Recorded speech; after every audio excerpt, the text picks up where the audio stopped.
Hello friends, today we are going to know about the process of respiration. But firstly, it is important to know the difference between respiration and breathing. Many people get confused between the terms respiration and breathing. They think these terms mean the same. But actually this notion is not true. Breathing is the biophysical process which involves the inhaling and exhaling of air through lungs, whereas respiration is the biochemical process which involves in generating the energy by breaking down the glucose, which is further used by cells in various functions. We can say breathing is a part of respiration. Now I am going to discuss in detail the process of respiration. The food material taken in during the process of nutrition is used in cells to provide energy for various life processes. The first step is the breakdown of glucose, a 6-carbon molecule, into a 3-carbon molecule called pyruvate. When there is a lack of oxygen in our muscles, the pyruvate is converted into lactic acid, which is also a 3-carbon molecule.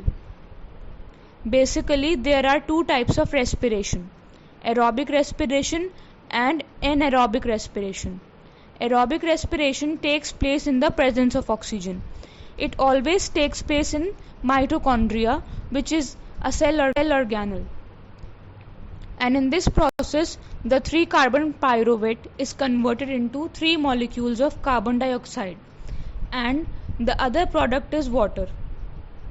In anaerobic respiration, this process takes place in the absence of oxygen and it takes place in cytoplasm. The pyruvate may be converted into ethanol and carbon dioxide. In this diagram, you can see the breakdown of glucose by different pathways. As it is discussed previously that glucose is converted into pyruvate by the process of glycolysis, and aerobic respiration and anaerobic respiration respectively takes place in mitochondria and cytoplasm. Further, fermentation would take place during anaerobic respiration and the byproducts would be lactic acid and alcohol and carbon dioxide. On the other hand, in aerobic respiration, Krebs cycle would take place and the byproducts would be carbon dioxide and water. Now I am going to discuss in detail the process of respiration in human beings. The air is taken into the body through our nostrils. The air passing through the nostrils is filtered by fine hair that line this passage. From here, the air passes through the throat and into the lungs.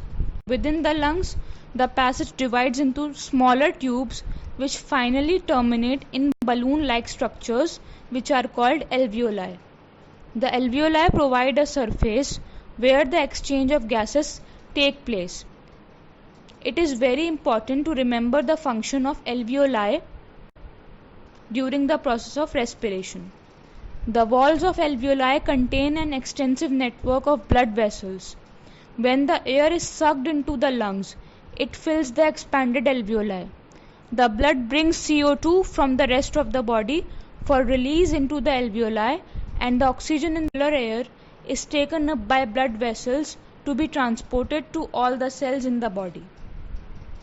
So, that is how the process of respiration takes place in human beings.